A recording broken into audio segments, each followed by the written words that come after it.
opinión número 3 de la Comisión de Nuevas Tecnologías y Contabilidad, que se titula Inclusión digital en la relación del ciudadano con las empresas y las administraciones, y que, bueno, los ponentes hemos sido pues Pedro Lorca y yo mismo.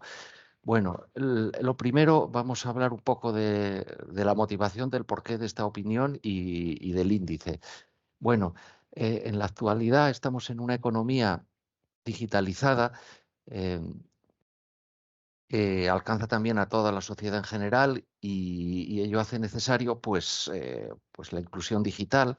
Existen una mayor conectividad a Internet de todo tipo de personas, de grupos sociales, incluso de cosas, a través del Internet de las cosas. Pero esa digitalización, esa hiperconexión, no alcanza a todo el mundo. Hay personas, incluso grupos sociales, que están o corren el riesgo de quedar excluidos de la digitalización o de la sociedad digital, y eso es un factor de exclusión social. Puede acabar conduciendo a la exclusión social.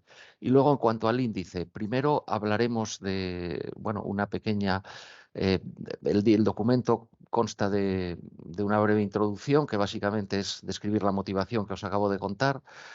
Después se habla del concepto de inclusión digital. A continuación, pues vamos a hablar de la regulación, de las distintas normativas sobre la inclusión digital. Eh, Hemos identificado también una serie de deficiencias en la regulación, a consecuencia de las cuales se pueden realizar una serie de sugerencias de mejora. Y bueno, la opinión acaba con unas conclusiones. Bueno, vamos a empezar entonces, por tanto, voy a acabar explicando pues lo que se entiende por inclusión digital y cómo ha ido evolucionando este concepto a lo largo del tiempo. Bueno, el concepto de inclusión digital, dentro de las distintas definiciones, podemos destacar la de la Organización de las Naciones Unidas, que es el derecho y capacidad de acceder por vía telemática a unos servicios básicos como la salud, desarrollo económico, personal, educación y desarrollo de habilidades. Esto, evidentemente, es importante en los países desarrollados, pero también en los países en vías de desarrollo, donde, bueno, el tema de la inclusión digital o de la falta de inclusión digital, pues puede ser especialmente relevante. Inclusión digital es un concepto que se contrapone a exclusión digital. Podemos decir que, de hecho, bueno, son los opuestos. Nosotros hemos decidido, en esta opinión, utilizar el concepto de inclusión digital, pero bueno, se podría haber utilizado también el concepto de exclusión digital, que es lo que provoca la brecha digital, que es un término que, que se ha utilizado profusamente en la literatura académica, y bueno, del cual también hablaremos algo más adelante, pero bueno, son conceptos antónimos. Bueno, vamos a hablar ahora dentro del concepto de inclusión digital, vamos a hablar de una serie de niveles de brecha digital que se han ido produciendo a lo largo del tiempo. En primer lugar, tenemos el primer nivel de la brecha digital, que es un nivel que se definió en los primeros momentos de la popularización de Internet. Por ejemplo, podríamos identificar la primera década del 93-94 al 2004, por ejemplo, y era una definición bastante básica de brecha digital que distinguía entre quien tenía acceso a ordenadores e Internet y quien no lo tenía. Es decir, era un concepto que podemos definir como binario. Más adelante, en la siguiente década, se refinó este concepto y se pasó a definir un concepto de brecha digital de segundo nivel, donde ya se afina más, y la brecha digital ya está influida por la disponibilidad o no de contenido relevante para un cierto grupo de usuarios. También se mide la calidad de la conexión a Internet, no ya solo tener acceso a ordenadores e Internet, sino también la calidad o velocidad de la conexión. Y luego también se empezaron a considerar los conocimientos y habilidades de los usuarios, es decir, a tener en cuenta aspectos subjetivos. Por ejemplo, lo que en la literatura académica se define como autoeficacia, que es la confianza en la capacidad para lograr los resultados deseados. Es decir, aquí se empezaron a aplicar modelos académicos de aceptación de la tecnología y estudiar factores psicológicos como, por ejemplo, la ansiedad o la irritación cuando interactuamos con aplicaciones o con ordenadores en un entorno web. Surge también el concepto de usabilidad de las aplicaciones, que es la facilidad que existe, la facilidad que tienen los usuarios para utilizar no ya aplicaciones informáticas, sino cualquier tipo de herramienta en general. E incluso esto, bueno, dio lugar a una disciplina que es la ingeniería de la usabilidad.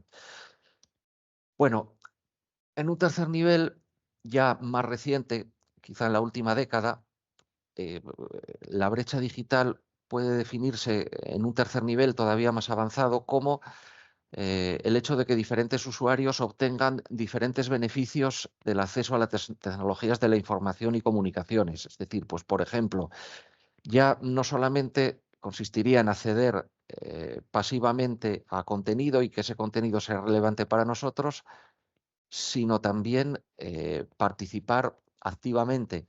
Es decir, la acción que podemos realizar con otras personas, entidades o instituciones eh, a través de Internet, pues sea para trámites que verdaderamente son relevantes para todos los usuarios y no solo para un determinado grupo de ellos. Bueno, y luego tenemos, por lo tanto, la inclusión digital de esta evolución que acabamos de definir puede conceptuarse como algo difuso, porque hemos visto que intervienen factores psicológicos y de percepción del propio individuo, dinámico porque ha ido cambiando a lo largo del tiempo y multidimensional porque ya no es solo una única dimensión de tener o no tener acceso a Internet, sino pues que intervienen en ella varias dimensiones. Bueno, también comentar que en el momento actual y con los avances tecnológicos más recientes, estos tres niveles se pueden haber ido o se han ido reformulando. Y, por ejemplo, la aparición de dispositivos móviles como teléfonos o tablets, por un lado, ha contribuido a reducir la brecha digital de primer nivel. Es decir, porque hay gente que igual no tiene un ordenador, pero sí que tiene un móvil o una tablet con la que puede acceder a Internet. Pero también, claro, el acceder a Internet o aplicaciones web con dispositivos móviles no es lo mismo que acceder con un ordenador, por ejemplo, de sobremesa o portátil, y puede argumentarse que eso también dificulta la realización de operaciones complejas. Es decir, que, bueno, pues los móviles y los dispositivos móviles y tablets, pues reformulan la brecha digital de primer nivel. Bien, en tiempos también ya muy recientes podemos hablar incluso a un nivel ya, aunque esto todavía no está plenamente aceptado en la literatura, de un cuarto nivel de brecha digital, que estaría formado por la irrupción en un entorno de Internet, en un entorno de sociedad digital, de tecnologías de datos masivos o Big Data y también del uso de sistemas algorítmicos de inteligencia artificial o de tratamiento estadístico de los datos. Vamos a explicar un poco estos conceptos. Bueno, como dijimos antes, existe una hiperconectividad de individuos y organizaciones a Internet, con lo cual eso va a provocar actualmente todos, individuos, organizaciones, cosas, todo está conectado y eso provoca un aumento exponencial de la información disponible que tienen unos agentes sobre otros. Eso ha dado lugar al concepto de bases de datos masivas o macrodatos o big data, que en la conceptuación actual engloba ya no solamente los grandes volúmenes de datos, sino también las técnicas adecuadas para tratarlos y para extraer información útil que sirva, pues, por ejemplo, para la toma de decisiones empresariales de todos esos datos. Por eso hacen falta una serie de tecnologías dentro de las que tienen preeminencia los sistemas de inteligencia artificial, a los cuales, bueno, nos referiremos más adelante. Eh, pero vamos a hablar ahora de los datos en sí masivos o Big Data, de los macrodatos, del aumento exponencial de la información disponible. Eso genera, por una parte, un concepto que se ha dado en llamar desigualdad de datos, que viene provocado por 3 factores que explicaremos ahora y que aumenta la brecha digital. 3 factores o barreras.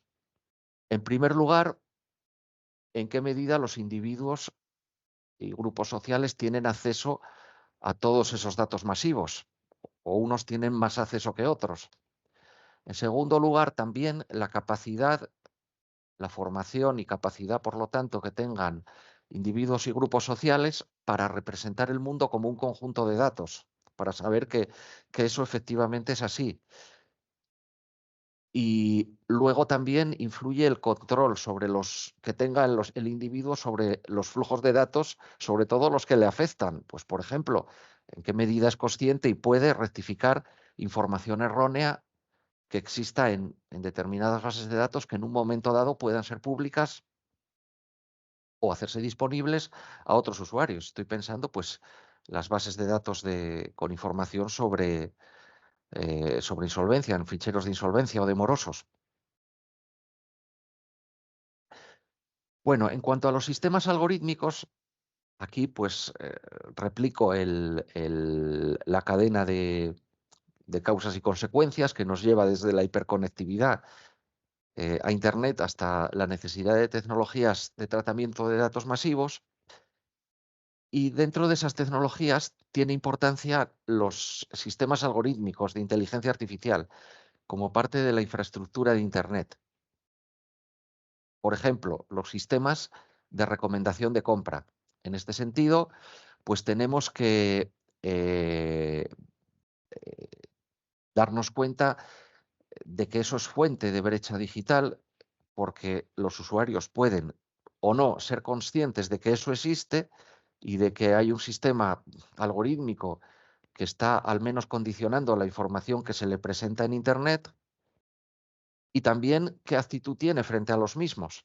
En este sentido, pues tenemos que recordar pues, la evolución que ha sufrido la web, eh, pasando pues, de Internet 1.0, que era una información pasiva, unos simples contenedores de información, un Internet 2.0 que consistía en ya un Internet interactivo, donde los usuarios pueden también comunicar información y no solo recibirla, una web 3.0 donde la información está estructurada con estándares para formar bases de datos, que da lugar a lo que sería también tecnologías de datos o bases de datos masivos, y en el momento actual estamos en la web 4.0, que es que las aplicaciones web aprenden del comportamiento y características de los usuarios, ofreciendo información personalizada.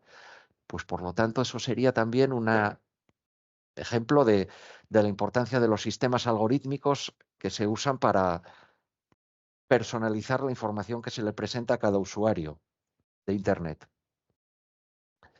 Bueno, hablaremos también de unos factores determinantes de la, de la inclusión digital, eh, como por ejemplo factores sociodemográficos, eh, eh, edad, género, en los factores, en los niveles de inclusión, los distintos niveles de brecha digital, pues la edad, el género pueden influir, también la educación, los ingresos, bueno, son cosas que por abreviar no nos extenderemos en detalle. También la motivación y la percepción del riesgo que existe sobre en qué medida estamos corriendo un riesgo al comunicar nuestra información o al operar a través de Internet. También de apoyo social, interacción social, es decir, en qué medida eh, eh, las personas que interactúan con nosotros, eh, lo hacen a través de Internet, con lo cual pues nosotros tendremos más incentivo a interactuar también a través de Internet. También en ciertos países puede ser fuente de limitaciones a la inclusión digital, las limitaciones de derechos políticos y libertades civiles. En ciertos países pues no se puede acceder a cierta información a través de Internet. También en ciertos países en vías de desarrollo puede haber problemas para el acceso a conexión a Internet y a electricidad, así como al equipamiento adecuado. También otro factor condicionado, que a su vez puede estar condicionado, pues factores sociodemográficos, socioeconómicos, personales, etcétera, al final es el entrenamiento digital que hace falta para utilizar las aplicaciones informáticas necesarias. Y por último, pues mencionaremos también la importancia de eventos a gran escala, es decir, anteriormente las crisis sanitarias y puede considerarse también actualmente las guerras, pues pueden suponer una barrera a la inclusión digital. Bueno, los factores también comentaremos que influyen a diferentes niveles. A un nivel individual, eh, entre individuos de un mismo entorno geográfico, entre regiones y entre países. Todo ello se ha estudiado sobradamente en la literatura académica. Evidentemente, pues hay diferentes regiones, diferentes naciones y diferentes individuos dentro de un mismo país, pues que no tienen el mismo nivel de inclusión digital. Estaría también, que eso ha sido menos estudiado en la literatura, la brecha digital intraempresa, entre los distintos niveles organizativos. Por ejemplo, eh, si dentro de una empresa los niveles superiores eh, no tienen un adecuado nivel de inclusión digital, los cuadros directivos superiores, pues no pueden no ser conscientes de que tiene que haber una adecuada provisión de recursos digitales en la compañía y por lo tanto una compañía, porque son los que deciden los recursos digitales que se adquieren, y eso al final puede perjudicar a la capacidad de adaptación de la compañía y también a su competitividad. Es decir, si los jefes, por así decirlo, no son conscientes de la necesidad de, de eso, porque bueno, están perjudicados por una brecha digital, eso puede acabar perjudicando seriamente a la compañía. Bueno, consecuencias de la brecha digital. Eso dificulta el acceso a información, pero, es decir, dificulta recibir información de, de una forma pasiva, pero también eh, dificulta la posibilidad de operar con Internet de una forma activa, es decir, la posibilidad de realizar operaciones, por ejemplo, de comercio electrónico, y ello es fuente de exclusión social. Pero eso es especialmente importante en dos ámbitos: la relación con las administraciones públicas y la inclusión y el campo financiero, donde surge el concepto de inclusión financiera digital. En cuanto a la relación con las administraciones públicas, la aplicación de tecnologías de la información al sector público, es decir, la mecanización del sector público, eso recibió el concepto de gobierno electrónico o de e-government. Su evolución eh, y ampliación recibe la definición o el concepto de gobierno digital, en el cual pues ya estamos hablando de que los individuos interactúan eh, con la administración de tal manera que se puede hablar de ciudadanos digitales en una sociedad digital, conscientes de derechos y de obligaciones. Bueno, esto existe un condicionante en el ámbito interno y en el ámbito externo también, es decir, en la relación con los ciudadanos. En el ámbito interno, pues existe la implantación de tecnologías de la información, tanto como gobierno electrónico como gobierno digital, pues tiene las ventajas de que se puede contener el gasto público y por lo tanto conducir a sistemas de control más eficientes. En cuanto a la relación con los ciudadanos, hay una serie de ventajas, como que es más fácil el acceso a la información, como que es más fácil la comunicación con los ciudadanos y como que se puede implementar iniciativas dentro del concepto de Smart Cities o ciudades inteligentes. En cualquier caso, eso ha sido tratado en documentos de AECA, pues que, bueno, por razones de tiempo no podemos considerar ahora. Sin embargo, existe el riesgo de que se incremente la brecha digital para ciertos colectivos, especialmente pues si no hay alternativas presenciales. Bueno, podemos hablar también, en este sentido, del índice de gobierno digital de la OCDE, que mide el nivel adecuado de la madurez digital de las administraciones a través de 6 dimensiones. Bueno, tenemos aquí el enlace para la metodología y también después en otra transparencia surgirá el enlace a los distintos estudios que van publicando respectivamente.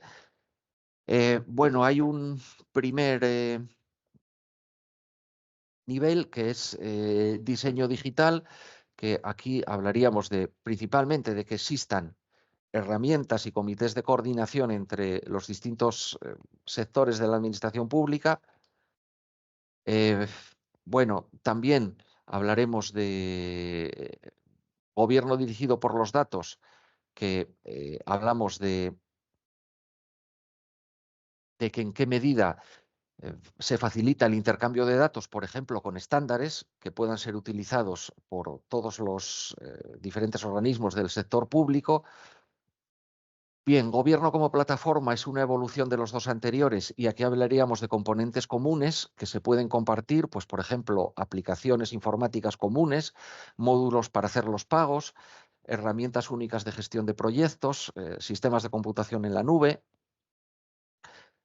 Bien, un cuarto nivel que se construye sobre los 3 anteriores es apertura más allá de la publicación de datos abiertos, pues por ejemplo, un catálogo de servicios que se haga disponible al público en general.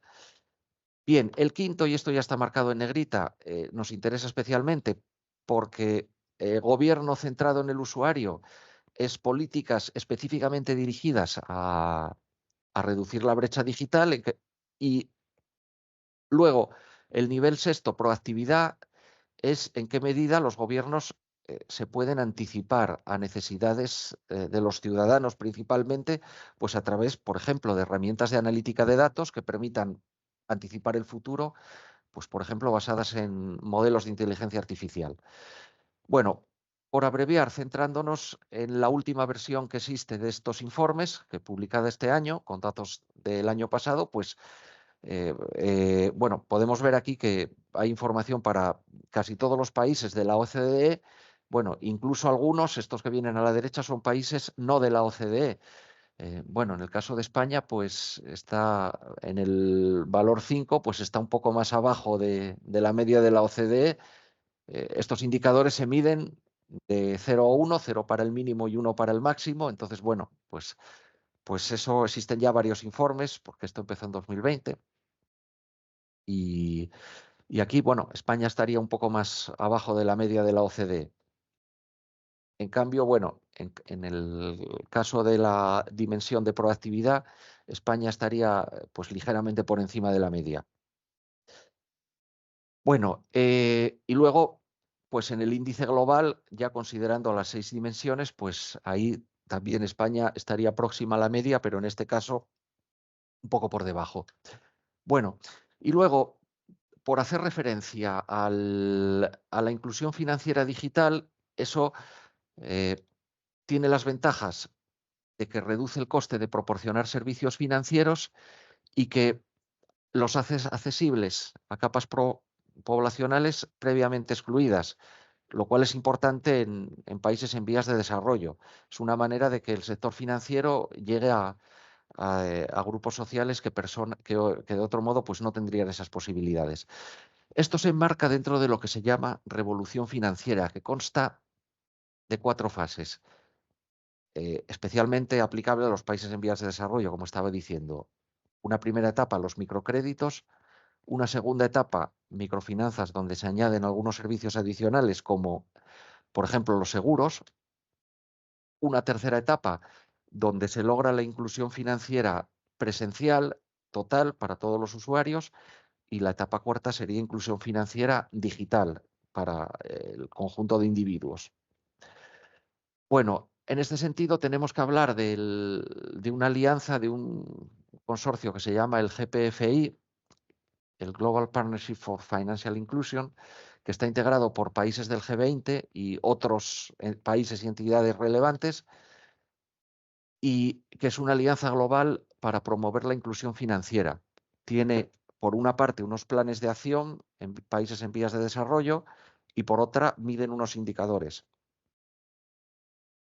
Como partners implementadores hay una serie de organismos que, bueno, por razones de tiempo, pues tampoco vamos a extendernos mucho, comentando con detalle cada uno de ellos, pero bueno, los tres primeros que aparecen ahí serían los principales partners que implementan los planes de acción desarrollados por esta alianza del G20.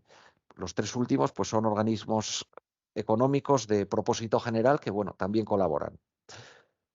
Por citar un ejemplo de indicador GPFI, tenemos el porcentaje de la población mayor de 15 años que utilizó un ordenador o dispositivo móvil para comprobar el saldo de su cuenta bancaria.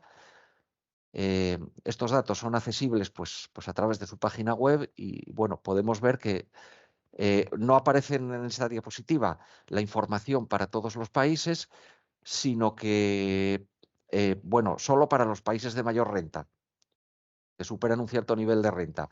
Bueno, podemos ver que España, bueno, está más o menos en un ranking a la mitad. Falta China, que es un país importante para el cual no habría datos.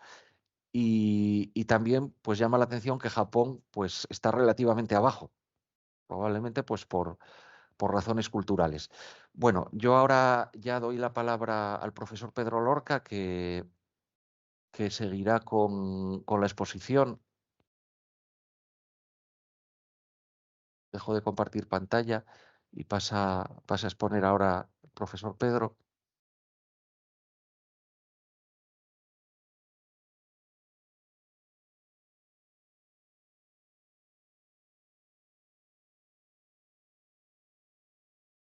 Bueno, muy bien, muchas gracias, Javier.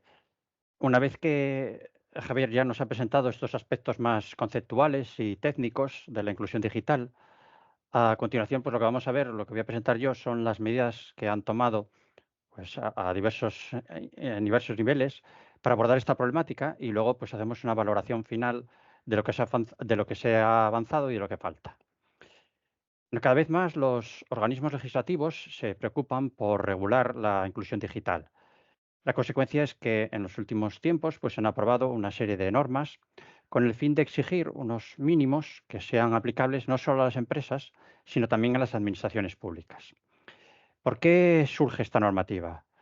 Bueno, la justificación se encuentra en el objetivo de garantizar la igualdad que se recoge en la Constitución, aplicada en este caso al entorno digital. Pero es que además la Unión Europea también ha aprobado pues, una serie de normativa para garantizar un correcto funcionamiento del mercado interior. Junto a estos desarrollos legislativos, también es necesario tener en cuenta que la inclusión digital es un tema que abarca áreas muy diversas, por lo que con el fin de que la regulación pues, sea consistente, los gobiernos están planteando planes de digitalización. Por tanto, en primer lugar, nos vamos a centrar en las medidas legislativas, tanto a nivel europeo como nacional, y luego en los planes de digitalización que afectan a España. A nivel de la Unión Europea, el punto de partida es el Tratado de Ámsterdam de 1997, por el cual se modificó el Tratado de la Unión Europea y en concreto se recogía o se reconoció una habilitación al Consejo para que pudiera adoptar acciones adecuadas para luchar contra la discriminación por motivos de sexo, de origen racial o étnico, religiosos, por discapacidad, por edad u orientación sexual. Y esta habilitación se plasmó en el actual artículo 19 del Tratado de la Unión Europea, que compromete a todos los Estados. En desarrollo de esta competencia se aprobó 3 años después, es decir, en el año 2000, la Directiva 2000/78, por la que se establecía un marco general para la igualdad de trato tanto en el empleo como en la ocupación. ¿Qué se pretendía con esta directiva? Bueno, pues lo que se pretendía era establecer un marco general para luchar contra la discriminación por motivos de religión o convicciones, discapacidad, de edad o de orientación sexual en el ámbito del empleo y la ocupación. Esta directiva, como se puede observar, solo se focalizaba en el ámbito del empleo, pero con el tiempo la Unión Europea consideró que también era muy importante dar prioridad a la accesibilidad web de los ciudadanos. Por ello, se aprobó en 2016 la Directiva 2016/2102, en este caso ya dedicada exclusivamente a la accesibilidad de los sitios web y aplicaciones para dispositivos móviles. En cuanto a la aplicación de esta directiva, se establecía que los Estados miembros debían velar por la disponibilidad de un procedimiento a la hora de llevar a cabo la aplicación de la misma que fuera adecuado y que permitiera garantizar su cumplimiento. Además, también se planteaba la posibilidad de que los ciudadanos pudieran ponerse en contacto directamente con un defensor del pueblo para garantizar que se tratase de forma efectiva las comunicaciones y solicitudes recibidas. No obstante, el principal lastre que tuvo esta directiva fue que no contenía ninguna referencia a sanciones. Con posterioridad y como extensión de la anterior directiva, la Unión Europea aprobó una nueva directiva, la 2019/882, sobre los requisitos de accesibilidad de los productos y servicios de los Estados miembros. Esta directiva es la que se conoce como Ley Europea de la Accesibilidad y recoge los requisitos mínimos de accesibilidad para una serie de productos y servicios digitales. Además, también pretende que todos los dispositivos, ya sean móviles, ordenadores, sistemas operativos, cajeros automáticos, etcétera, sean plenamente accesibles a cualquier persona con independencia de su condición física o mental. Como gran avance, aspecto más positivo de esta directiva, es que se aplica a cualquier empresa, tanto públicas como privadas, siempre que sus productos o servicios estén dentro del alcance definido por la directiva. En cualquier caso, quedaba fuera de la misma los servicios que prestaban las microempresas. Es una directiva claramente más ambiciosa que la del 2016 y un elemento clave de la misma es la exigencia a los Estados miembros de desarrollar una normativa sobre sanciones. De modo que los Estados miembros tienen que establecer en la adaptación de la misma un régimen sancionador aplicable a cualquier infracción que se cometa a nivel nacional, adoptada siempre dentro del marco de la directiva, y que garantice a tomar todas las medidas necesarias para garantizar la ejecución de las mismas. En el caso de España, pues también se ha adoptado una serie de normativa relativa a la inclusión digital. Debe tenerse presente que más de 4 millones de personas en España tienen algún tipo de discapacidad, según la encuesta de discapacidad, autonomía personal y situaciones de dependencia elaborada por el Instituto Nacional de Estadística. Además, a la vista de los datos sobre envejecimiento de la población, se prevé que esta cifra vaya aumentando a lo largo de los años, por lo que la demanda de productos y servicios accesibles va a ser cada vez mayor. El punto de partida, en el caso español, es la Constitución, que reconoce en el artículo 14 la igualdad ante la ley sin que pueda prevalecer discriminación alguna. Además, el artículo 9.2 establece que corresponde a los poderes públicos promover las condiciones para que la libertad y la igualdad de las personas sean reales y efectivas, removiendo los obstáculos que impidan o dificulten su plenitud y facilitando su participación en la vida política, cultural y social. Bueno, además, como miembro que es de la Unión Europea, tiene que incorporar su normativa. Y como ya se ha señalado, la Unión Europea había adoptado la Directiva 2000/78, aunque España no fue hasta el año 2003 cuando podemos hablar del origen de la regulación de la inclusión digital, con la Ley 51/2003 de igualdad de oportunidades, no discriminación y accesibilidad universal de las personas con discapacidad. Esta norma establecía la obligación por parte del Gobierno de fijar, a través de un reglamento, en un plazo no superior a 2 años desde su entrada en vigor, unas condiciones básicas de accesibilidad y no discriminación para el acceso y utilización de tecnologías, productos y servicios relacionados con la sociedad de la información.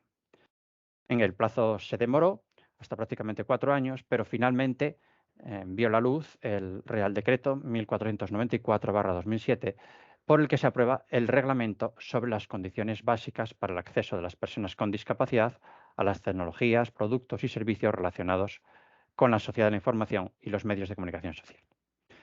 En la Ley 51/2003 también se preveía una futura regulación del régimen de sanciones y de infracciones en su disposición final. Esta previsión se materializó también con retraso, 4 años más tarde, con la aprobación de la Ley 49/2007, por la que se establecía un régimen de infracciones y sanciones en materia de igualdad de oportunidades, no discriminación y accesibilidad universal de las personas con discapacidad. Pese a que se preveía en la disposición final de esta norma que el Gobierno, durante los 4 primeros años posteriores a la entrada en vigor de la misma, tenía que presentar un informe a las Cortes Generales en el que se diera cuenta de las infracciones cometidas y las sanciones impuestas, lo cierto es que nunca se emitió ningún informe. Bien, para unificar toda esta normativa, se aprobó en 2013 un Real Decreto Legislativo por el cual se aprobaba el texto refundido de la Ley General de los Derechos de las Personas con Discapacidad y de su Inclusión Social. Esta norma viene a recoger una definición de discapacidad asociada a la idea que habíamos comentado anteriormente de inclusión, puesto que en su artículo 2 señala que la discapacidad no es una cualidad propia y aislada de la persona, sino que surge cuando ésta interactúa con objetos que presentan barreras limitantes. En el ámbito concreto de lo digital, recoge la no discriminación para el acceso y utilización de las tecnologías, productos y servicios relacionados con la sociedad de la información. Esta norma también supuso un importante paso en la inclusión digital, porque recogía infracciones y un procedimiento sancionador. Especialmente interesante resultó la creación de la Oficina de Atención a la Discapacidad, que dependía de la Dirección General de Derechos de las Personas con Discapacidad. Y entre sus competencias estaba la tramitación de consultas, de quejas o incluso de denuncias presentadas por ciudadanos y asociaciones en relación con la normativa sobre accesibilidad. En la transparencia se muestran los expedientes relativos, en el caso concreto, a las telecomunicaciones y sociedades de la información, y como se puede ver, el peso de las consultas y quejas relativas en el ámbito de las telecomunicaciones y la sociedad de la información, el número de consultas es muy bajo. Pero es que, además, el número de las que finalmente llegaban a denuncias es meramente testimonial. En continuando con la transposición de la normativa comunitaria al derecho europeo, se procedió a la transposición de la Directiva 2016/2102 en España a través del Real Decreto 1112/2018 sobre accesibilidad de los sitios web y aplicaciones para dispositivos móviles del sector público. Este Real Decreto cubría todos los sitios web y aplicaciones móviles del sector público, por ejemplo, los de las administraciones, central del Estado, los tribunales de justicia, los servicios de policía, hospitales, universidades o cualquier tipo de biblioteca pública, estableciendo que debían de ser accesibles a todos los ciudadanos, especialmente aquellos que tuvieran dificultades de tipo auditivo, visual o funcional. En este Real Decreto también se recogía la obligación de realizar informes con respecto al cumplimiento, que en este caso se remitían a la Unión Europea. Y la Unión Europea, pues con el análisis de estos informes de todos los países, pues elaboró un documento final en el cual destacaba el hecho de que había realmente una escasez de experiencia en accesibilidad digital, no solo en el sector público, sino también en el sector privado, y esto pues venía a dificultar que los organismos del sector público pues pudieran desarrollar soluciones accesibles. En el caso de la transposición de la Directiva 2019/882, concluyó el 28 de junio del 2022 sin que España hubiera procedido a ello, algo, por cierto, nada excepcional. Tuvo que esperarse a 2023 a que se aprobara la Ley 11/2023 de transposición de una serie de directivas de la Unión Europea, entre las que se encontraba la anterior. En el ámbito de la accesibilidad, esta ley tiene como objetivo eliminar y suprimir los obstáculos a la libre circulación de determinados productos y servicios derivados de las divergencias en los requisitos de accesibilidad que existían entre los diversos Estados miembros. De este modo, se contribuía al objetivo de lograr un correcto funcionamiento del mercado interior, poner fin a la fragmentación del mercado de productos y servicios accesibles y crear economías de escala. Esta ley establece y especifica, a través de una serie de anexos, los requisitos de accesibilidad que deben de cumplir los productos y los servicios incluidos en su ámbito de aplicación para garantizar esa libre circulación en el mercado interior y, en definitiva, para que puedan ser comercializados y prestados en España. En esta norma, la accesibilidad universal se considera como una condición de carácter previo para garantizar el derecho de las personas con discapacidad a vivir de forma independiente y a participar plenamente en todos los aspectos de la vida.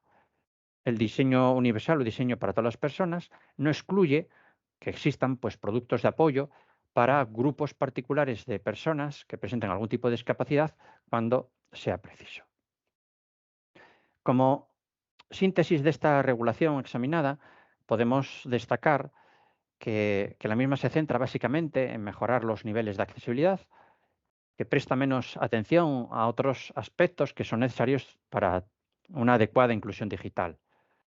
Además, inicialmente los principales requerimientos hacían referencia a las relaciones de los ciudadanos con las administraciones públicas, aunque hemos ido observando cómo con el paso del tiempo las obligaciones están extendiendo también al resto de empresas. Pero como complemento de esta normativa, en España también se han ido desarrollando diversos planes de digitalización desde comienzos del presente siglo. Así, se aprobó el Plan de Acción Info 21, presentado en 2001, el España.es en 2004, el Plan Avanza en 2005, el Plan Avanza 2 en 2009, la Estrategia 2011-2015 en 2011, y una vez finalizado el plazo de vigencia de este último plan, el Consejo de Ministros aprobó el 2 de octubre de 2015 el Plan de Transformación Digital de la Administración General del Estado y sus organizaciones públicas, que es lo que se conoce como la Estrategia TIC.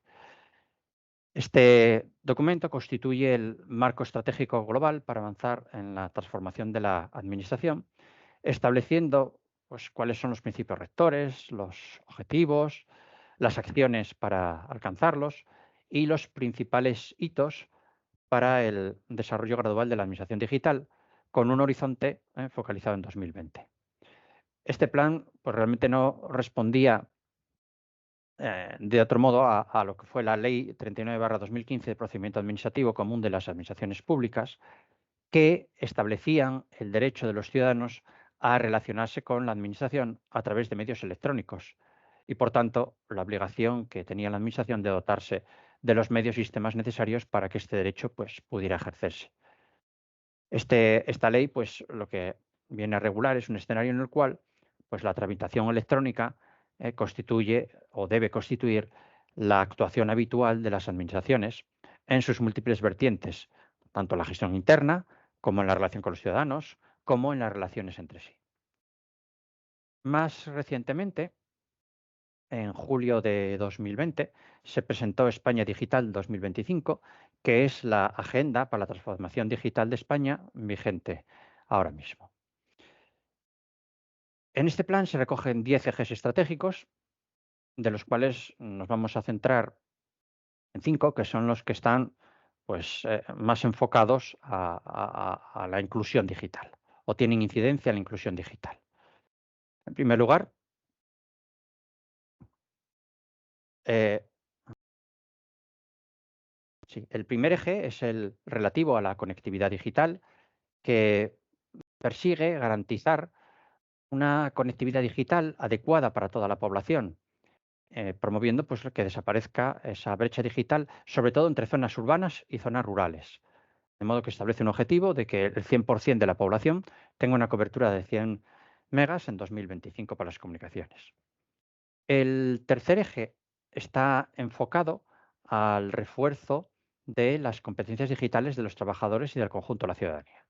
En este caso, se va a poner el énfasis en las necesidades del mercado laboral y en cerrar la brecha digital en la educación. El objetivo que se plantea en relación con este eje es que en 2025 el 80% de las personas tengan competencias digitales básicas y que de ellas más de la mitad sean mujeres. El eje número 5 que tiene por objeto pues, impulsar la digitalización de la administración pública, especialmente en ámbitos clave como el empleo, la justicia o las políticas sociales, exige pues, el desarrollo de infraestructuras tecnológicas. El objetivo que se plantea en este caso es que en 2025 pues, el 50% de los servicios públicos estén disponibles a través de app móvil y que se simplifique y personalice la relación de la ciudadanía y las empresas con las administraciones públicas. El eje 6 persigue acelerar la digitalización de las empresas, con especial atención en microempresas y startups. En este caso, la meta fijada para el 2025 es que al menos el 25% del volumen de negocio de las pymes provenga de comercio electrónico.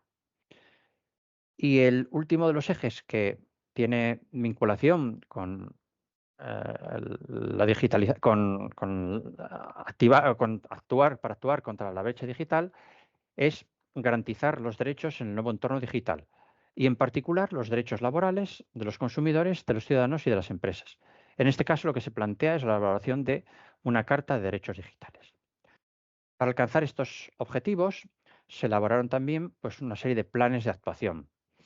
En concreto, hay 3 planes específicos que tienen incidencia para alcanzar estos objetivos relacionados con la inclusión digital. El primero de ellos es el Plan de Digitalización de las Administraciones Públicas, que recoge el desarrollo de actuaciones pues, específicas para desarrollar dentro del ámbito de la Administración Digital.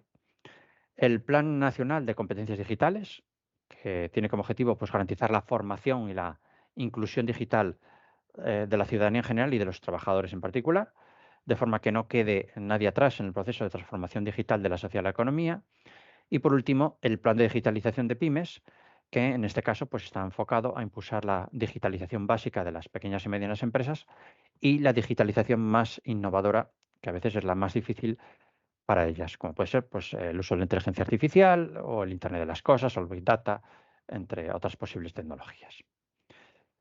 Tras el examen de la regulación, pues podemos constatar cómo la normativa va con cierto retraso a la hora de garantizar la inclusión digital. Pero además hay una serie de deficiencias en las que se debería avanzar. En concreto, nosotros hemos identificado 6, que son las que vamos a presentar a continuación. En primer lugar, la regulación es excesivamente generalista y cuenta con escaso desarrollo. Es cierto que al ser una cuestión pues, técnicamente compleja, debería contarse con el apoyo de organismos técnicos específicos. Por eso resulta de interés pasos como el que se dio, por ejemplo, en 2020, cuando se creó la Secretaría de Estado de Digitalización e Inteligencia Artificial en el seno del Ministerio de Asuntos Económicos y Transformación Digital. También pues, la creación del Observatorio Nacional de Tecnología y Sociedad. Son aspectos que permiten el desarrollo de políticas públicas a través de la generación de conocimiento de valor. En segundo término, pues incluso en casos en los cuales la normativa establece unas prescripciones claras, pues surgen problemas de incumplimientos generalizados con escasas consecuencias. Está legalmente previsto que los perjudicados se puedan dirigir al defensor del pueblo o a la Oficina de Atención a la Discapacidad, pero se trata de medidas con muy poca efectividad. De hecho, las denuncias tramitadas son meramente testimoniales. Por tanto, es necesario acompañar a la normativa pues, de mecanismos que establezcan sanciones, un régimen sancionador efectivo en caso de incumplimiento. Este no es un caso específico de España, sino que es algo generalizado en el resto de países de la Unión Europea, tal como pues, recoge la propia Comisión Europea en relación con la Directiva 2016/2102. Puesto que muchos estados pues, han designado organismos de control de la aplicación de la norma y han establecido procedimientos formales de aplicación efectiva, pero sus efectos parecen muy limitados hasta la fecha. En tercer lugar, es preciso tener en cuenta que muchos de los aspectos relativos a la inclusión digital deben de contemplarse con una perspectiva multidimensional. Por ejemplo, la ciberseguridad es una preocupación creciente como consecuencia del incremento de las amenazas que han surgido en el entorno digital y ante las mismas, pues lo que hacen las organizaciones es mejorar los mecanismos y las técnicas para preservar la seguridad de sus sistemas de información. Pero alguna de esas medidas de ciberseguridad, pues por ejemplo, la autentificación con doble factor o los captchas, pues pueden dificultar el acceso de determinados grupos de usuarios, perjudicando, por tanto, el logro de la inclusión digital. Para evitar que esto tenga lugar, se requiere un esfuerzo adicional por parte de las organizaciones.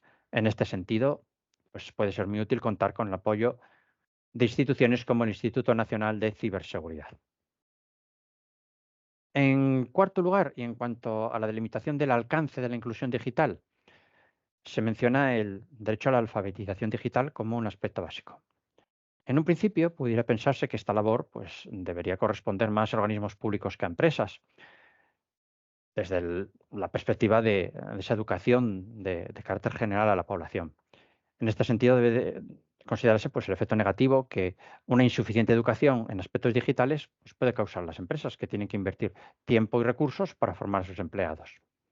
No obstante, a veces puede no estar claro dónde termina la responsabilidad educativa de las administraciones públicas y dónde comienza la responsabilidad de la empresa a la hora de establecer pues, una formación específica sobre sus aplicaciones, en la medida en que van a ser los propios empleados y los clientes los que se conectan digitalmente con la empresa. En quinto lugar, es importante el enfoque que se adopta al impulsar la digitalización. Esto es porque en ocasiones se puede plantear como una medida de ahorro económico, como comentaba anteriormente Javier, y puede dar lugar a que quede en un segundo plano el derecho a la inclusión digital. Restringir la realización de trámites exclusivamente en modo digital puede suponer un importante ahorro de costes, es cierto, pero también es cierto que si no se dispone de medios alternativos, el acceso a dichos trámites puede quedar fuera de alcance de varios colectivos. En sexto lugar y en último término, es preciso señalar pues, que la inclusión digital debe considerarse como un proceso continuo, de forma que no es una meta que se alcanza con la implementación de una herramienta tecnológica, sino que los sistemas pues, deben ser correctamente mantenidos, actualizados y responder a los cambios que se van efectuando a lo largo del tiempo. Pues, por ejemplo, la normativa que afectan a los trámites y operaciones que se van realizando. Bueno, pues ahora vamos a abordar las posibles medidas de mejora, ¿eh? Javier va a plantear algunas de ellas vinculadas un poco pues, con lo que él ha analizado y a continuación pues, continuaré yo con otras posibles medidas de mejora. Vale, gracias, Pedro. Entonces, comento yo ya las medidas de mejora. A ver, compartir pantalla.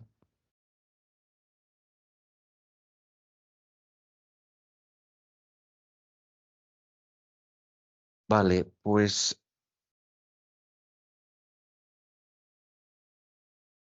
vaya, me sacó aquí de... Vamos a compartir otra vez. Vale, pues con posibles medidas de mejora. Eh, eh, Más allá de de corregir las deficiencias en la legislación que había identificado Pedro, pues para buscar una mayor agilidad, se podrían hacer códigos de buenas prácticas y esos códigos de buenas prácticas podrían estar dirigidos a regular aspectos que son más difusos y menos propicios a una regulación. Por ejemplo, la usabilidad, es decir, guías de buenas prácticas para hacer que las aplicaciones sean fáciles de usar. Hay que tener en cuenta que, como en el sector público se opera muchas veces en régimen de monopolio, pues no se tiene incentivo a mejorar la usabilidad. No es como en las empresas que una mejora en la usabilidad se traduce generalmente en mayores ventas, y por lo menos en mayor uso de las aplicaciones. Y luego también, como comentaba antes Pedro, recalcar el hecho de que medidas de ciberseguridad eh, pueden aumentar la brecha digital porque pueden ser difíciles de asumir por cierto tipo de usuarios, por ejemplo, los de mayor edad. Eh, Bueno, luego, en cuanto a lo referente, también otra posible medida de mejora sería aumentar la transparencia informativa en el uso de los sistemas algorítmicos. Aquí es obligatorio que nos refiramos a la futura Ley de Inteligencia Artificial de la Unión Europea, establece 4 categorías de riesgo para los sistemas de inteligencia artificial y a cada uno se le exige el distinto nivel de transparencia. Pues, por ejemplo, un sistema de pronóstico de la insolvencia es catalogado como sistema de alto riesgo. Existe la obligación de dar una información sobre el mismo y de registrarlo en un registro de la Comisión Europea. En España existe la Carta de Derechos Digitales del organismo de la Secretaría de Estado de Digitalización e Inteligencia Artificial, que antes comentó Pedro también, y esta Carta de Derechos Digitales pues, establece pues, una serie de recomendaciones, como pues, que se dé una información sobre las aplicaciones de inteligencia artificial, la no discriminación algorítmica, pero esta carta es voluntaria, es de aplicación voluntaria. Luego también se ha hablado de, en el estado de información no financiera, incluir información referente a los sistemas algorítmicos, y para ello hay una posible guía en la opinión emitida de la Comisión de Nuevas Tecnologías y Contabilidad número 1 de AECA en el 2021, que establece pues, bueno, una guía con unos cuadros y unos conceptos de información sobre cómo se tendría que abordar la inclusión de la información sobre sistemas de inteligencia artificial en el estado de información no financiera. Y también podemos plantear como cuestión sobre si merecería la pena incluir esto en los trabajos que hace el EFRAG por medio del European Reporting Lab. Eso, bueno, actualmente no está incluido, pero podría ser una materia a incluir en diversos trabajos futuros. Bueno, y luego también otra posible medida de mejora es reforzar la labor educativa, por supuesto, de las administraciones públicas y, como dijo antes Pedro, y también de las empresas. Pero también incidiendo también en que parte de lo que sería la responsabilidad digital corporativa, que es una parte de la responsabilidad social de las empresas, pues que sea también parte de esa responsabilidad, pues el ofrecer formación a sus empleados y también pues al público en general, además de pues sus clientes y proveedores. Bueno, y yo aquí también dejo de compartir para que Pedro siga con las siguientes posibles medidas de mejora.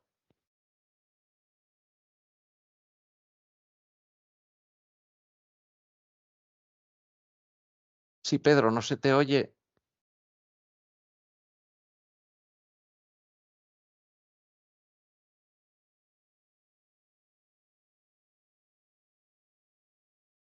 ¿Nos oyes, Pedro? Pedro, ¿tienes el micrófono apagado? A ver ahora, perdonad. Ahora. Minuto, a ver, que lo activo.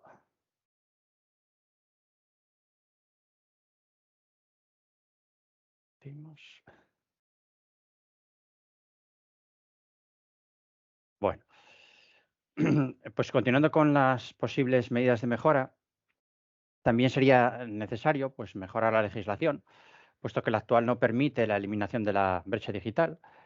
Y esta línea de avance pues, es especialmente importante si se considera aquellos niveles superiores al primero, tal y como los definió Javier anteriormente. Hasta ahora los avances se han centrado en garantizar la accesibilidad web, que solo es una de las posibles dimensiones a considerar, pero como se ha señalado, hay más niveles. Además, la inclusión digital incluye contenidos que son muy técnicos y, por tanto, requieren la creación de organismos asesores de carácter cualificado. Pero tampoco solo es necesario modificar medidas que estén enfocadas a la emisión de nueva normativa, sino que también tenía que pues ponerse el acento en medidas que garanticen también el cumplimiento de la regulación que ya existe en cada momento y establecer sanciones pues cuando ellos sean pertinentes, porque si no, la normativa no va a tener ningún sentido. También sería pues de gran interés que se realizaran estudios sobre el grado de cumplimiento de la normativa por parte de las empresas y los organismos públicos que pues, sean referencia para futuros desarrollos legislativos en la materia.